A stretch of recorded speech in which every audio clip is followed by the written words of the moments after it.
C'est une question que beaucoup d'enseignants novices se posent. Comment éveiller l'intérêt des élèves et les maintenir en alerte pendant un cours? La question est d'autant plus importante que le bon enseignant est, dit-on, celui qui sait maintenir l'attention de ses élèves.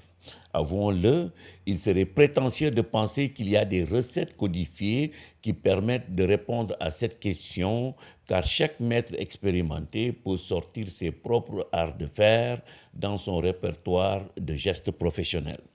Cela dit, la littérature foisonne de conseils qui peuvent aider les débutants. Par exemple, l'enseignant doit jouer avec le suspense face à ses élèves.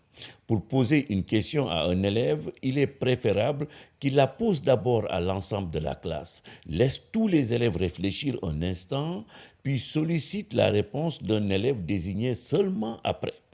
Cette façon de procéder permet à tous les élèves d'avoir l'occasion de s'approprier la question et d'avoir commencé à chercher à y répondre. L'enseignant devrait aussi interpeller fréquemment les élèves et éviter d'annoncer à certains qui risquent d'être interrogés à l'issue d'une courte activité. Pour ne pas perdre ses élèves en cours de route, le maître devrait aussi éviter d'annoncer le nom de l'élève qui sera interrogé avant même de formuler la question, ou organiser un tour de rôle qui détermine à l'avance ce que doit faire ou dire chaque élève.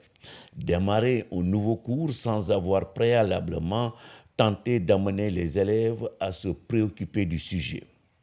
Autre conseil pratique pour maintenir l'attention des élèves, il est préférable de donner des tâches qui permettent à chaque élève d'être véritablement en activité. L'utilisation de l'ardoise est un excellent moyen d'y parvenir.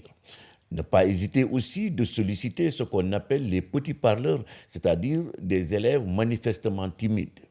En même temps, l'enseignant doit éviter que les grands parleurs monopolisent la parole. Il devrait aussi éviter de tomber dans le piège des interactions duelles. Lorsqu'il lance un échange collectif, chaque élève doit se sentir concerné, mieux doit participer au débat en apportant modestement sa contribution. Les échanges en classe doivent rester collectifs. Chacun doit non seulement pouvoir écouter, mais doit aussi être capable de réagir à ce qui est dit, de manifester son accord ou son désaccord, de compléter, de rectifier, de douter, etc.